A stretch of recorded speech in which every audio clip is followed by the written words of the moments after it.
The property manager handed him a notice. Eviction.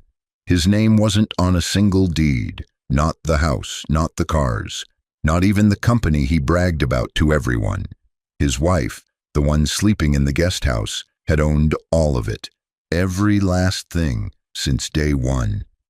The estate sat on the north side of the city, tucked behind iron gates and a long, curving driveway lined with magnolia trees. From the outside, it looked like the kind of home that took generations to build. Tall windows, freshly painted white columns, a lawn so green it almost didn't look real. Cars were lined up outside the way they always were when Chinois's family came to visit. His mother's old Cadillac, his brother Marcus's truck, a few cousins, a few people she barely recognized anymore. She had spent the morning in the kitchen, the way she always did when family gathered. Not because anyone asked her to, because she believed in a home that smelled like food, like warmth, like welcome. She had made cornbread from scratch, a pot of greens that had been simmering since dawn, roasted chicken so golden it looked like it came from a painting. She had set the long dining table herself, folded the napkins herself, cut fresh hydrangeas from the garden and placed them in a vase at the center of the table, the way her grandmother once taught her. She had done all of this without being asked. She had done all of this because she still believed, even now, in the ritual of home. She was carrying a serving dish from the kitchen when the front door opened. Chinois walked in with Tiffany on his arm, openly, without hesitation, without apology. Tiffany was wearing a sundress she had never seen before, and she laughed at something Chinois whispered in her ear the moment they crossed the threshold. She was loud and comfortable, and she moved through the room, the way a person moves through a space they already own. She walked straight to the long dining table, pulled out the chair at the head, Eshe's chair, the chair Eshe always sat in, and she sat down. Eshe stopped in the doorway between the kitchen and the dining room. She held the serving dish with both hands. She did not move. Marcus, Chinois's younger brother, was already seated. He looked up, saw the whole thing, and said nothing. He reached for the bread basket instead, picked up a piece of cornbread Ishi had baked, and bit into it without looking at her. Then Chinois's mother, Ms. Odette, came in from the living room. She was a small, sharp woman with opinions that took up far more space than her body ever did. She looked at Tiffany sitting at the head of the table, and something crossed her face that was not quite a smile, but was not anything close to disapproval either. She clapped her hands together once, the way she did when she was pleased about something, and said, loud enough for the whole room to hear, "Now that is what a real woman looks like at the head of a family table." She did not look at Tiffany when she said it. She looked at Eshe. Eshe set the serving dish down on the table. Slowly, carefully, the way you set down something precious, something you intend to come back for. Chinois crossed the room toward her. He lowered his voice, but not enough. In a house full of family, a lowered voice still carries. He said, "I have been meaning to talk to you about the guest house. It's set up now. It's comfortable out there. You'll be just fine." Ishi looked at him. She looked at him the way a person looks at a door they are about to close for the last time. Long, steady, seeing everything. Then she nodded once, just once. She reached for the glass of water sitting at her place setting, picked it up, and walked out of the dining room, through the kitchen, out the side door, across the lawn toward the small white building at the far end of the property. Nobody stopped her. Tiffany leaned back in the chair and laughed at something again. Ms. Odette settled into her own seat with a look of deep satisfaction. Marcus poured himself a glass of wine and scrolled his phone. The family dinner began without the woman who had cooked every dish on that table. And as Eshe walked across the lawn in the long golden light of that Sunday afternoon, she was not crying. She was not broken. She was holding the glass of water in one hand, and in the other, pressed against the fabric of her blouse, She was touching something small and warm and metal, a brass key on a worn leather cord. She pressed it between her fingers as she walked, and something in her face, something a stranger would never catch, but a close friend would never forget, shifted into a calm so deep it looked almost like peace, because Aishi knew something she had always known. And tonight was not the end of anything. Tonight was simply the last page of the first chapter. She stepped into the guest house and closed the door behind her, moved to the small wooden dresser in the corner, opened the bottom drawer. Inside, beneath a folded scarf and a worn leather Bible, sat a thick, sealed folder. She looked at it for a moment, ran her fingertips across the edge without opening it. Then she breathed one long, slow breath and closed the drawer again. Not yet, but soon. To understand Esha, you have to go back. You have to go back to red dirt and pine trees and a small porch on the edge of a Mississippi county where nobody had very much, but everybody understood the value of what little they had. You have to go back to a girl with bare feet and a serious face and eyes that were already older than her years. Eshi was 12 years old, the summer her grandmother, Grandma Cleo, sat her down on that porch and began to teach her the real curriculum. Not the one from school, though Eshi was sharp as a blade in the classroom, but the one that didn't come from any book, the one that only certain women passed down. Grandma Cleo was a broad, quiet woman who had survived things she never fully named out loud. She had raised 3 children on a teacher's salary after her husband went home to the Lord too early. She had bought land when people told her she couldn't. She had built a little savings when people told her she had nothing to save. And she had done all of it without making a single announcement, without asking a single permission, and without letting a single person see her hand until she was ready. She sat in her rocking chair that summer evening, counting coins into a tin jar the way she did every week, and she said to young Esha, "Baby, the most dangerous person in any room is the one nobody thinks is watching." Eshi didn't understand it fully then. She filed it away the way children file away things that feel important without yet knowing why. She watched Grandma Cleo over the years that followed. She watched how the old woman moved through the world, quiet but unignorable, gentle but immovable. She watched how Grandma Cleo never argued with people who underestimated her. She simply let them underestimate her, and then she let the results speak. She watched how the old woman could sit across from a man twice her size who was talking loud and wrong about something, and she would just nod and smile and say, "Is that right?" And 2 months later, that same man would be coming to Grandma Cleo, asking for advice about the exact thing he had been so wrong about, and she would give it to him, graciously, because she did not need to win the argument to win the outcome. That distinction took Eshi years to fully understand, but once she understood it, she never forgot it. There was a woman in their county, a neighbor named Mrs. Francis, who had lost everything she owned in a bad business deal when Eshi was about 14. Mrs. Francis had signed papers she didn't fully read, trusted a man who seemed trustworthy, and woke up one morning to find the ground had shifted beneath her. Eshi watched what that loss did to a woman. She watched the way it didn't just take the money, it took something else, some inner assurance, some certainty about her own judgment that Mrs. Francis spent years trying to get back.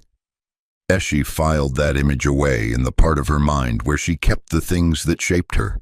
She told herself, at 14 years old on a Mississippi porch, that she would never sign anything she did not fully understand. She would never let her name be on a document whose depth she had not personally measured. She would never give another person the ability to pull a floor out from under her. Eshi carried that lesson with her to college on a full academic scholarship, one she earned while cousins doubted she would even graduate high school. She carried it through a law degree that nearly broke her and then made her.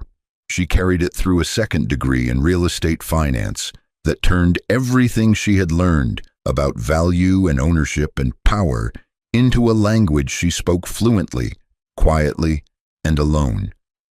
Her mother had worked 2 jobs most of Eshe's childhood, mornings at the hospital, evenings at the beauty supply store on the main road.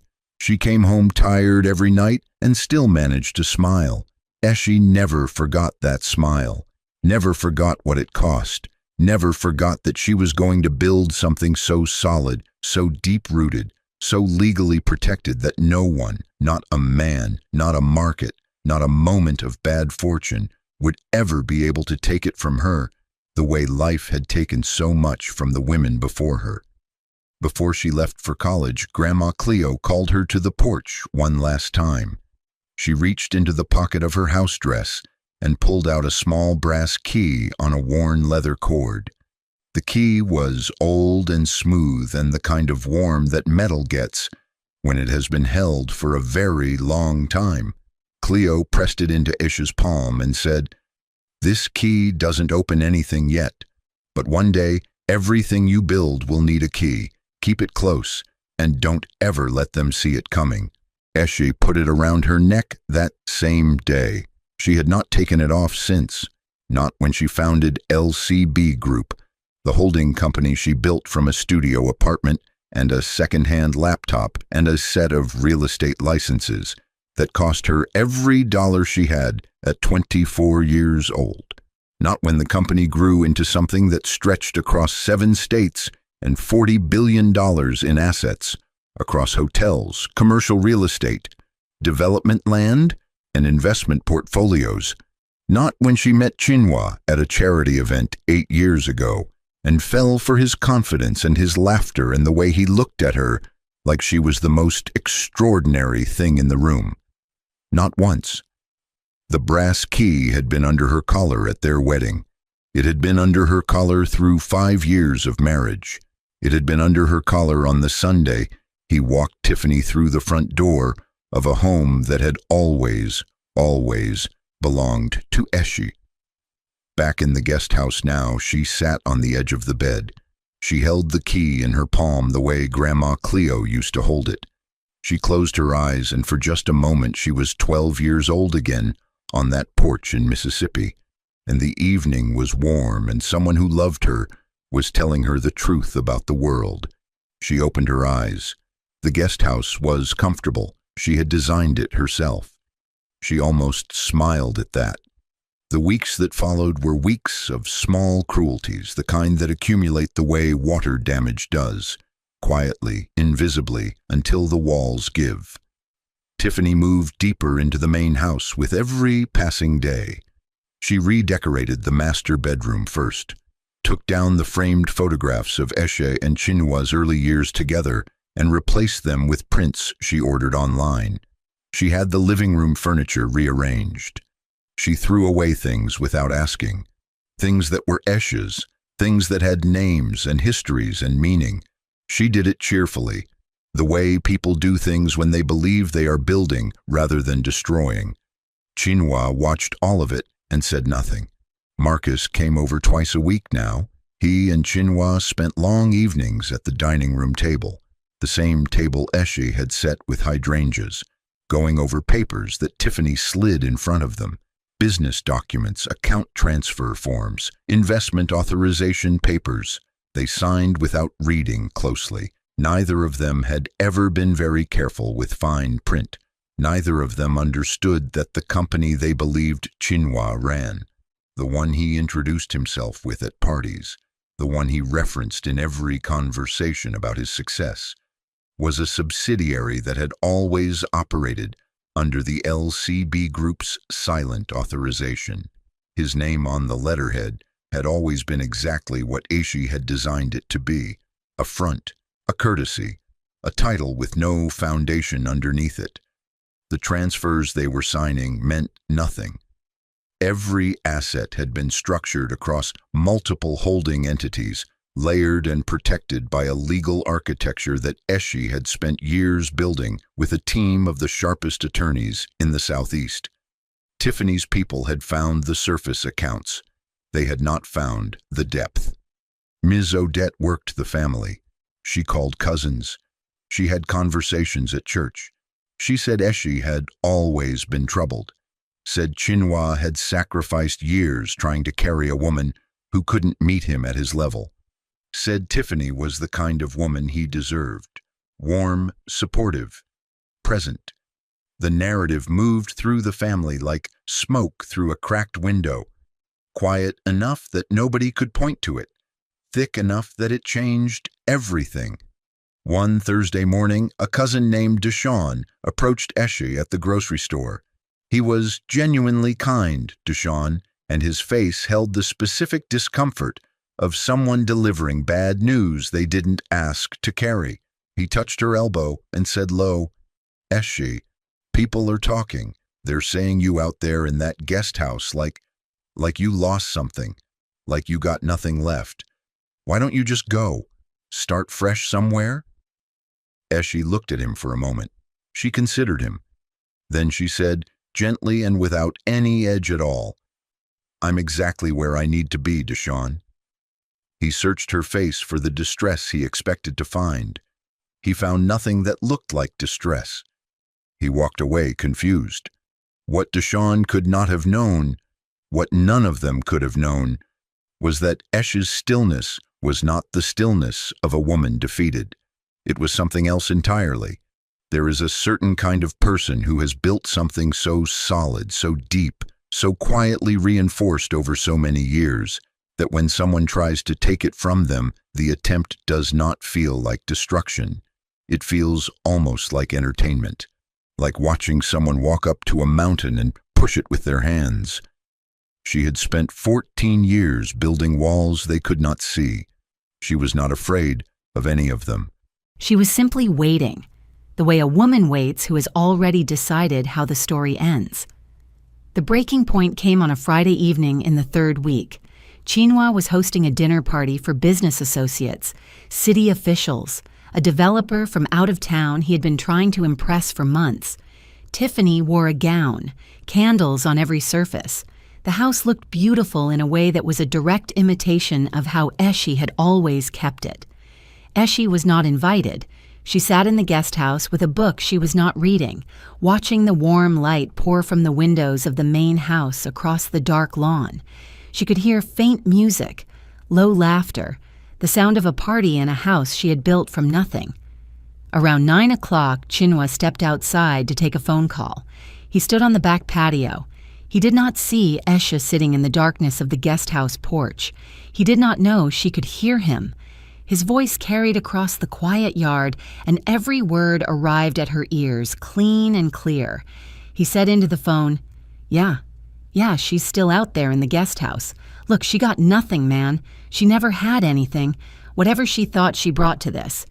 It was me. It was always me. I made that woman." A silence on his end while the other person responded. Then Chinua laughed, low and easy, the laugh of a man who has convinced himself completely. Eshe sat in the dark and felt something tighten in her jaw. One tear formed in the corner of her right eye. She did not let it fall. She pressed the heel of her hand to her cheek, held it there for 3 full seconds, and then she took it away and the tear was gone. She stood up. She went inside the guest house. She went to the dresser. She opened the bottom drawer. She moved aside the scarf and the Bible, and she took out the thick, sealed folder. She sat at the small desk in the corner, a desk she had chosen because it had good light and faced east, and she opened the folder. Pages and pages, property deeds, holding company registrations, LLC structures and trust documents, and investment portfolio statements, real estate development agreements across Atlanta, Houston, Memphis, Charlotte, Birmingham, New Orleans, and Nashville. Hotel acquisitions, commercial land banks, the kind of wealth that does not announce itself at dinner parties, the kind that simply exists day after day, quietly compounding, protected behind legal walls that would take a team of 40 lawyers and 2 years to even begin to untangle. $40 billion. Every document bearing one name, hers. She looked at the pages for a long time. Then she reached for her phone and made one call. She said, "Warren, it's time." She heard the smile in his voice when he said, "I'll have everything ready." She closed the folder. She set it on the desk. She looked at the guest house walls she had designed in a space she had built on land she had purchased long before Chinua ever proposed to her, and something settled in her chest that felt like the closing of a door. Not a painful closing, a final one. That was the night Ishi stopped grieving and started finishing. The gala was held on a Saturday night in late October downtown Atlanta in a glass and steel events center that occupied an entire city block. Every light in that building was on. Every important name in Atlanta real estate was on the guest list. City council members, developers, investors. The kind of room where business gets done not in board meetings but in the spaces between handshakes. The event was hosted by a real estate development consortium, one of those groups whose name appears on building signage and development permits and city planning documents across the metro area, the kind of group that shapes skylines. What the general public did not know, what Chinua certainly did not know, was that the consortium's primary financial backer, the silent architect behind its most significant projects over the past decade, was the LCB Group. Chinua had received his invitation through a connection Marcus had made. He arrived in a rented tuxedo that was a half size too large in the shoulder. He had Tiffany on his arm, who wore something gold and moved through the lobby with the confidence of someone who had earned their place there. He worked the room the way he always had. Loud handshake, big smile, the name of his company on his lips before the second sentence. He was in his element. He was performing. At 9:15, the double doors at the far end of the room opened. The first thing people noticed was the stillness she moved through. Not because the room went quiet. The room did not go quiet immediately, but because Eshi had the kind of presence that creates its own weather. She wore a deep burgundy gown, floor length, the kind of deep red that in certain lighting looks almost like authority-made fabric. Her hair was natural and full, the way she wore it when she was not trying to be anything other than exactly what she was. The brass key hung visibly against her collarbone, no longer hidden under a collar, no longer tucked away, polished and placed deliberately at the center of her neckline, like a period at the end of a long, patient sentence. Warren, the consortium's head and one of the most respected figures in Southern real estate development, was across the room when she entered. He stopped his conversation mid-sentence. He crossed the floor directly to her. He took both her hands in the way you take the hands of someone you genuinely admire, and he said, loud, clear, and carrying, "Ms. Eshe, welcome. Everything is ready for your announcement." Several heads turned. Chinua, who had been shaking hands with a city council member 30 feet away, heard the words. He turned. He saw Eshe across the room. He saw Warren's posture, deferential, warm, the posture of a man addressing someone above him. He saw the room begin to orient toward her, the way a room orients toward someone it recognizes as significant. Something moved across Chinua's face. Uncertainty. The first crack in a very confident performance. Tiffany tightened her hand on his arm. She felt the shift too. She felt it, but she did not yet understand it. Warren walked Eshe to the podium at the front of the room. She stood behind it without holding the sides, the way people stand when they do not need anything to hold on to. She waited for the room to settle. It settled quickly. These were people who knew how to read a moment. She did not begin with pleasantries. She did not thank anyone for the invitation. She said, clearly and without performance, "My name is Aisha. I am the sole founder and owner of the LCB Group." She paused. Let the name land. Watched the recognition move across the room from person to person like a wave. Over the past 14 years, she continued, LCB has developed or acquired assets across 7 states with a current portfolio value of approximately $40 billion. Many of you have done business with us without knowing my name. That was intentional. Tonight, I would like that to change. The room was completely still. "I also want to address something more personal." Her voice did not change. Not harder, not softer. Steady, the way deep water is steady. Over the past several weeks, there have been attempts to transfer assets connected to LCB subsidiaries. Those transfers were initiated using authorization that was not legally valid. My attorneys have already filed the appropriate protections. The attempts have been reversed. If anyone in this room received those transfer documents, please know they are null. My legal team will be reaching out directly. She did not look at Chinua while she said any of this. She looked at the room. She spoke to the room the way someone speaks when they are not making a scene, but are simply closing a matter of business that needed to be closed. Then she looked at Chinua. Just once. Just for a moment. She did not look at him with anger. Anger would have required her to care what he thought of her. She looked at him with something quieter, something that, if he was honest with himself in the years that followed, he would have to call what it actually was. Pity. She stepped away from the podium. Warren handed her a glass of water. She took it. She turned her back on Chinua fully and did not turn around again. Tiffany stood with her champagne glass frozen in her hand, raised halfway to lips that had stopped moving. Marcus, somewhere in the back of the room, felt his phone begin to vibrate in his pocket over and over, messages coming in from people who had seen the live stream. One of the event attendees had opened to social media. Ms. Odette was at home. She had been watching a cooking program. A cousin called her, told her to get to her phone, told her to find the live stream. She found it just in time to hear the tail end of Esh's words at the podium. The phone stayed at her ear long after the call ended. Chinua stood in the middle of the most important room in Atlanta real estate and felt the floor of the identity he had built begin to separate from anything solid underneath it. He did not say anything. There was nothing to say. $40 billion had already said everything. 72 hours. That was how long it took for everything Chinua had been standing on to reveal itself as air. The accounts he thought he controlled, the ones Tiffany's people had been maneuvering documents toward for weeks, were frozen and reversed before the weekend was out.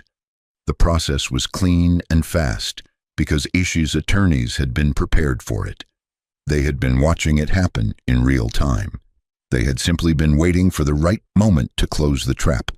The cars, both of them, the black SUV and the silver sedan that Chinua drove to every meeting and every dinner and every social occasion where he needed to look like a man of substance, were registered under an LCB Group subsidiary. They were repossessed on Monday morning. A tow truck arrived at the estate while Chinua was still inside. A neighbor saw it, then another. By Monday afternoon, 6 people had mentioned it to other people. The estate itself, the white-columned house on the Magnolia-lined driveway, the house Chinua had been calling his for years, the house he had given Tiffany the run of, the house where he had walked Ishi out to the guest house in front of his mother and his brother, and not one person had said stop, turned out to have never had his name on a single document. It had been purchased by Ishi 3 years before they married. It had been transferred into an LCB trust 2 years after the wedding. When the property manager arrived that Tuesday with the eviction notice, Chinua read it 3 times. Then he read it a 4th time. Then he set it on the kitchen counter, Tiffany's new kitchen counter with the backsplash Tiffany had chosen. And he sat down in a chair, and he did not get up for a very long time. Tiffany understood immediately what the eviction notice meant, not just for Chinua, but for her own position in this story. She had placed herself beside a man because of what she believed he had. She had moved into a house because of what she believed he owned. She had convinced herself that Ishi was a woman with nothing, a wife who had been carried, a woman who did not deserve the life she had been living. She had built her entire understanding of the situation on a foundation that had never existed. She packed her things over 2 days. She did not cry. She was too practical for that. She called 2 people she thought might be able to help her negotiate some kind of access, some kind of arrangement. Through a mutual contact, she managed to get a message to Esha's office, a personal appeal, explaining, apologizing, asking for a conversation. Esha's assistant, a young woman named Portia, who had worked for LCB for 4 years and who was completely devoted to her employer, sent back a response in 3 words. She is unavailable, permanently. Tiffany left Atlanta before the month was out. Nobody in Chinhua's circle ever mentioned her name again after that. She simply became an absence where a presence used to be. Marcus lost the business deal he had been developing for 2 years. It was a commercial real estate project in Midtown, mixed use, residential and retail, that he had pitched to an investment fund through a connection he'd made the previous year. What Marcus did not know, had never thought to ask, was that the fund's lead capital source was an LCB portfolio account. When the account was reorganized following the events of the gala weekend, the fund's commitment to Marcus's project was quietly withdrawn.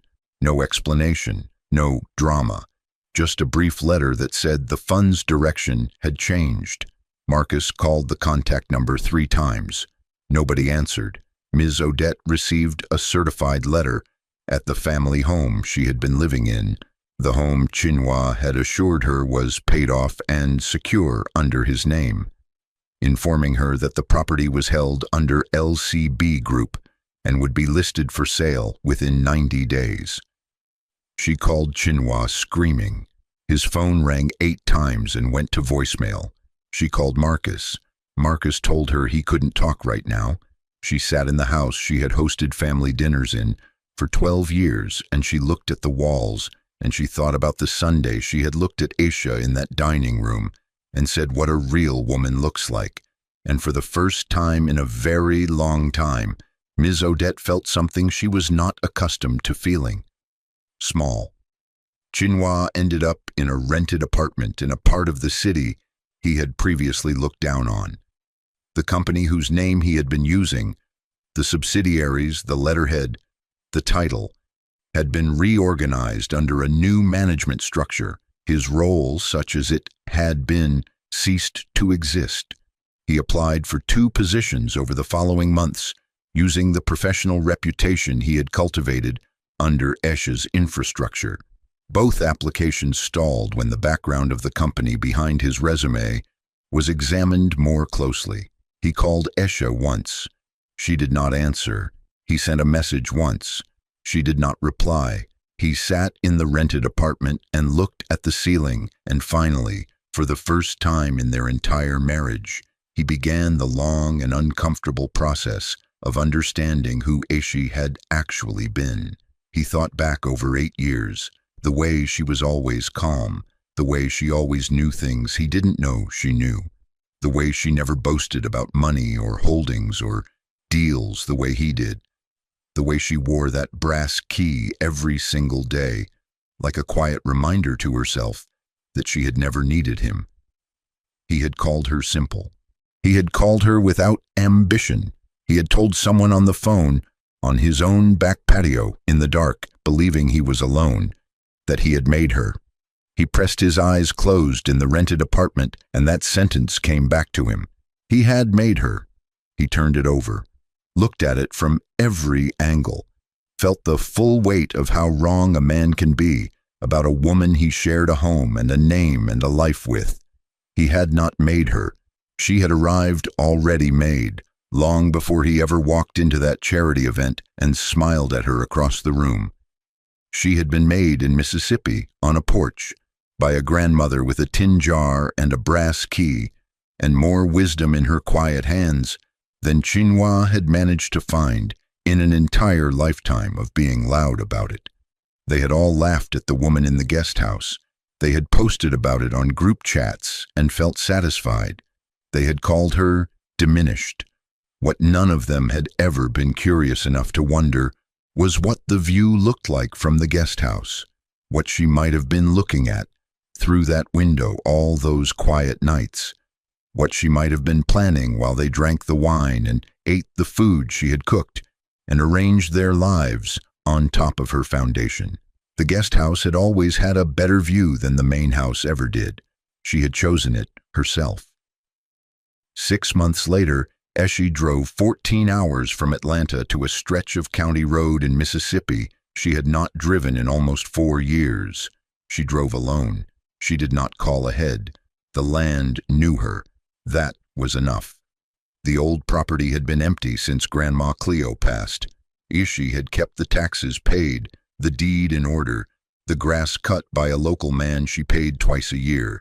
She had been waiting until she was ready, until she had something whole to bring back to a place that had given her everything important she had ever carried. She had learned long ago that there is a difference between going home because you have nowhere else to go, and going home because you have become the person you needed to be to deserve it. She had not been ready to come back until now, until the thing she had been quietly building was no longer something she had to hide, until she could walk up that dirt road as the full, visible, unbothered version of herself, without anyone in the world having a claim on what she was or wasn't. She had bought back the surrounding land over the years, quietly through an LCB subsidiary, without fanfare. The creek at the back of the old property that used to flood and damage the lower fields was redirected with proper grading. The porch had been restored in the fall, while everything else in her life was still collapsing from the outside. She had commissioned the work without even seeing it yet, trusting the plans she had drawn up with a contractor she trusted. She pulled up the long dirt road and stepped out of the car into the kind of quiet that cities only dream about. Pine trees, red dirt, the smell of earth after rain. The sky was enormous out here the way it is only in places where buildings don't interrupt it. She stood beside the car for a moment and just breathed, took it all in, let the quiet settle on her shoulders the way it used to when she was a girl, and this land was the whole world she knew. The porch was exactly as she had asked for it, wide, painted the same pale gray it had been when she was a child, with the same rocking chair sourced from an antique dealer in Jackson, because the original had finally given up after all those years. She sat in the rocking chair. After a while, her sister's daughter came running across the yard toward her. The girl was 12 years old, all legs and curiosity, and a face that reminded Eshe of herself at that age in a way that was almost difficult to look at directly. She ran up the porch steps and stood in front of Eshe, slightly out of breath, pointing at the brass key hanging against Eshe's collarbone. "Auntie Eshe," she said, "what is that key for?" Eshe looked at it. She had been looking at it differently since the gala, not with the weight of what it had been through, but with something lighter, something closer to gratitude. She looked at her niece's serious young face, and she felt Grandma Cleo so close, it was like she was standing just behind the rocking chair. She said, "Everything, baby, everything I ever needed." She closed her fingers around the key. The evening came in from the east, warm and slow, the way evenings come in Mississippi when there is nowhere to be and nothing left to prove. Somewhere in Atlanta, a man was learning what it meant to stand on ground that was never his. Somewhere else, an old woman was sitting in a house that had never really been her son's. And somewhere, a young woman who had worked her whole life in quiet was rocking on a porch her grandmother used to rock on, holding a key to everything she had built, listening to the pine trees, and finally, feeling the full weight of what it means to have been right all along. She had not raised her voice, not once. She had not made a scene. She had not begged for a seat at a table she had purchased with her own money and set with her own hands. She had not chased them, confronted them in grocery stores, called cousins to spread her own version of the story, shown up at doors demanding explanations. She had given none of them the pleasure of watching her come apart, because she understood, And this was the thing Grandma Cleo had spent years trying to teach, the thing that took the longest to really live in. She understood that dignity is not something other people give you permission to have. It is something you protect from the inside, something you carry so deep inside yourself that no one can reach it no matter what they do to the outside. She had understood something that the loud ones, the greedy ones, the careless ones, the people who mistake noise for power and chaos for control, she had understood something that none of them would ever fully grasp. Real power does not announce itself. It does not need to. It builds. It waits. It structures and protects, and compounds in silence, year after year, behind walls that the uncareful never think to look for. And when it finally decides to speak, not with anger, not with bitterness, not with any of the performances people expect from someone who has been wronged, when it speaks simply by standing up and saying its own name in a room full of people who suddenly understand what that name means, there is nothing left to say, nothing at all. See you in the next one.